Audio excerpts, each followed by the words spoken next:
موسیٰ علیہ السلام دونوں ہاتھ اپنی لکڑی پر ٹکا کر سر جھکا کر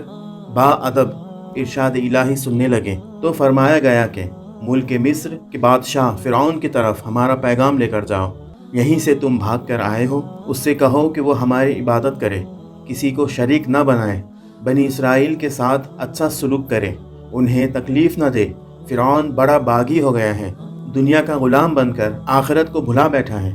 اور اپنے پیدا کرنے والے کو بھول گیا ہے۔ تم میری رسالت لے کر اس کے پاس جاؤ، میرے کان اور میری آنکھیں تمہارے ساتھ ہیں، میں تمہیں دیکھتا بھالتا اور تمہاری باتیں سنتا سناتا رہوں گا،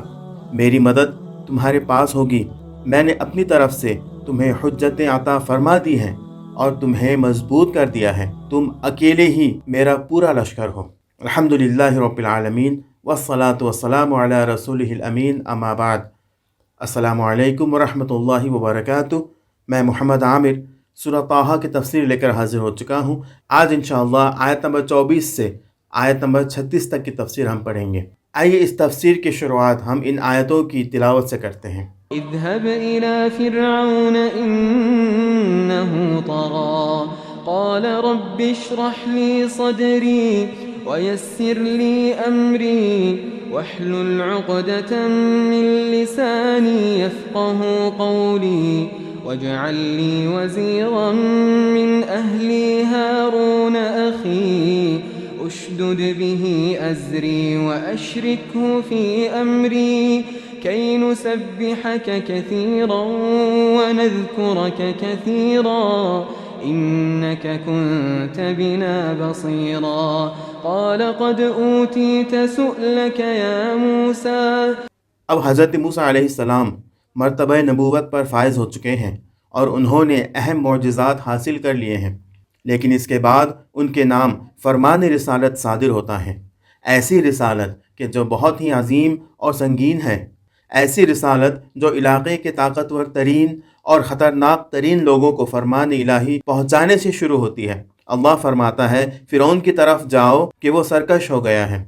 ہاں، ایک فاسد اور خراب شدہ ماحول کی اصلاح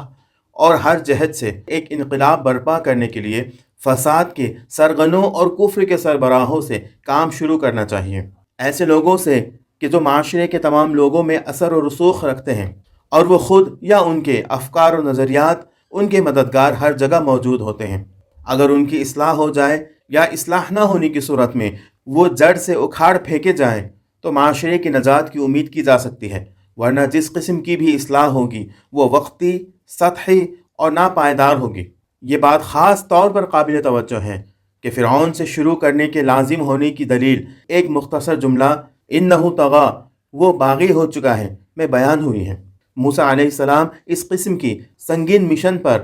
نہ صرف گھبرائے نہیں بلکہ معمولی سی تخفیف کے لیے بھی اللہ سے درخواست کی اور کھلے دل سے اس کا استقبال کیا۔ اس مشن کے سلسلے میں زیادہ سے زیادہ کامیابی کے وسائل کی اللہ سے درخواست کی، اور چونکہ کامیابی کا پہلا ذریعہ عظیم روح، بلند فکر، توانا عقل ہے اور دوسرے لفظوں میں سینہ کی کشادگی، شرح صدر ہے، لہٰذا عرض کیا میرے پروردگار میرا سینہ کشادہ کر دے۔ ہاں، ایک رہبر انقلاب کا سب سے اولین سرمایہ کشادہ دلی، استقامت و بردباری اور مشکلات کے بوجھ کو اٹھانا ہے، اور چونکہ اس راستے میں بے شمار مشکلات ہیں جو اللہ کے لطف و کرم کے بغیر حل نہیں ہوتی، لہٰذا اللہ سے دوسرا سوال یہ کیا کہ میرے کاموں کو مجھ پر آسان کر دے اور مشکلات کو راستے سے ہٹا دے۔ آپ نے عرض کیا کہ میرے کام کو آسان کر دے۔ اس کے بعد موسیٰ علیہ السلام نے زیادہ سے زیادہ قوت بیان کا تقاضا کیا، کہنے لگے میری زبان کی گرہ کھول دے۔ یہ ٹھیک ہے کہ شرح صدر کا ہونا بہت اہم بات ہے، لیکن یہ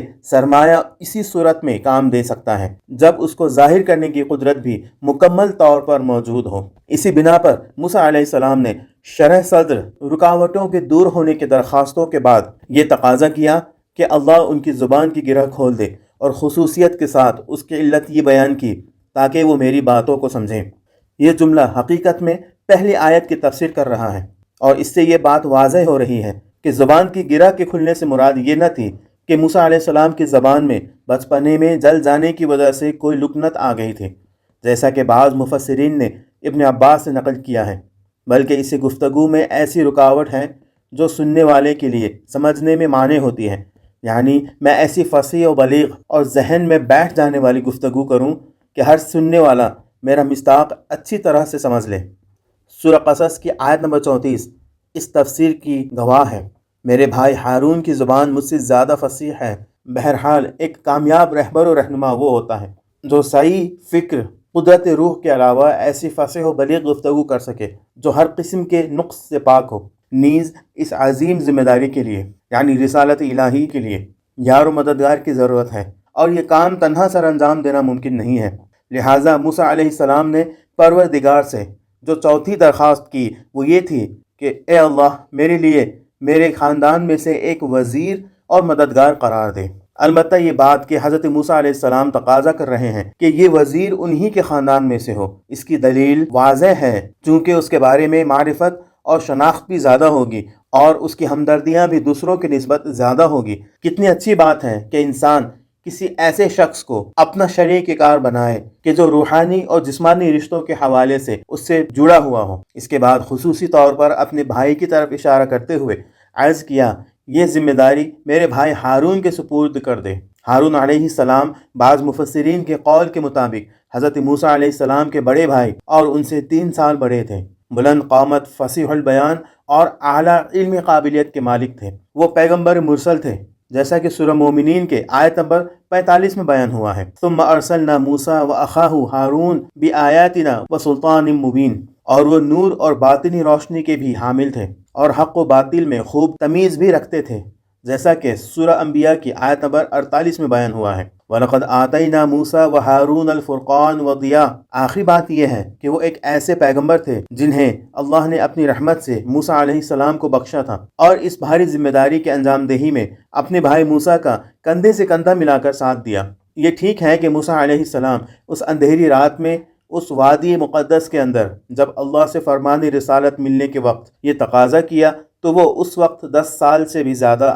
اپنے وطن سے دور گزار کر آ رہے تھے، لیکن اصولی طور پر اس عرصے میں بھی اپنے بھائی کے ساتھ ان کا رابطہ کامل طور پر منقطع نہ ہوا، اسی لیے اس صراحت اور وضاحت کے ساتھ ان کے بارے میں بات کر رہے ہیں اور اللہ کی درگاہ سے اس عظیم مشن میں اس کی شرکت کے لیے تقاضا کر رہے ہیں۔ اس کے بعد موسیٰ علیہ السلام نے فرمایا، اے اللہ میری پشت اس کے ذریعے مضبوط کر دے۔ اس مقصد کی تکمیل کے لیے یہ تقاضا کرتے ہیں وہ میرے اس کام کو مکمل کرنے میں میرا ساتھ دے۔ البتہ حضرت ہارون علیہ السلام ہر حال میں تمام پروگراموں میں جناب موسیٰ علیہ السلام کے پیرو تھے، اور موسیٰ علیہ السلام ان کے امام اور پیشوا کے حیثیت سے تھے۔ آخر میں اپنی تمام درخواستوں کا نتیجہ اس طرح بیان کرتے ہیں تاکہ ہم تیری تسبیح بیان کریں اور تجھے بہت بہت یاد کریں، کیونکہ تو ہمیشہ ہی ہمارے حالات سے آگاہ ہے، تو ہماری ضروریات اور حاجات کو اچھی طرح جانتا ہے اور اس راستے کی مشکلات سے ہر کسی کی نسبت زیادہ آگاہ ہے۔ ہم تجھ سے یہ چاہتے ہیں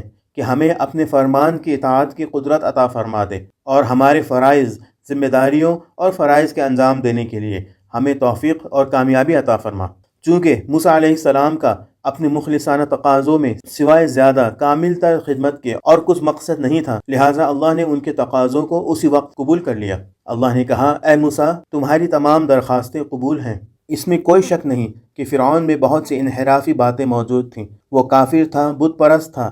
ظالم تھا، لیکن قرآن نے ان تمام انحراف میں سے صرف اس کے طغیان، اس کے باغی ہونے کا ذکر کیا ہے، کیونکہ اللہ کے فرمان سے باغی ہونا اور سرکشی کی روح ان تمام انحرافات کا نچوڑ اور ان سب باتوں کی جامع ہے۔ ضمنی طور پر یہ بات بھی واضح ہو جاتی ہے کہ پہلے مرحلے میں انبیاء کا ہدف و مقصد طاغوتوں اور متکبرین سے مقابلہ ہوتا ہے۔ موسیٰ علیہ السلام کی زندگی کا یہ حصہ ہمیں جو دوسرا سبق دیتا ہے وہ یہ ہے کہ انبیاء اور مرسلین تک بھی اپنے کاموں کی پیش رفت کے لیے اتنے معجزات رکھنے کے باوجود عام وسائل سے مدد لیتے ہیں۔ یہ ضروری نہیں ہے کہ ہم زندگی میں ہمیشہ معجزات میں رہیں، بلکہ پروگرام اور وسائل کو تیار کرنا چاہیے اور طبعی طریقوں سے پیش رفت کو جاری رکھنا چاہیے، اور جہاں کاموں میں رکاوٹ پڑ جائے اللہ کے لطف و کرم کا انتظار کرنا چاہیے۔ جیسا کہ ان آیتوں میں ہے کہ حضرت موسیٰ علیہ السلام اپنی درخواستوں کا اصلی مقصد یہ قرار دیتے ہیں کہ تیری زیادہ سے زیادہ تسبیح کریں اور تجھے بہت بہت یاد کریں۔ یہ بات واضح ہے کہ تسبیح کے معنی اللہ کو شرک اور امکانی نقائص کی تہمت سے بری قرار دینا ہے، اور بات بھی واضح ہے کہ موسیٰ علیہ السلام کی مراد یہ نہ تھی کہ سبحان اللہ کے جملے کی مسلسل تکرار کرتے رہیں، بلکہ اصل مقصد اس زمانے کے آلودہ معاشرے میں اس کی حقیقت کو پریکٹیکلی لانا ہے، یعنی بتوں کو ختم کرنا، بت خانوں کو ویران کرنا، ذہنوں کو شرک آلودہ افکار سے پاک کرنا اور مادی اور معنوی نقائص کو دور کرنا۔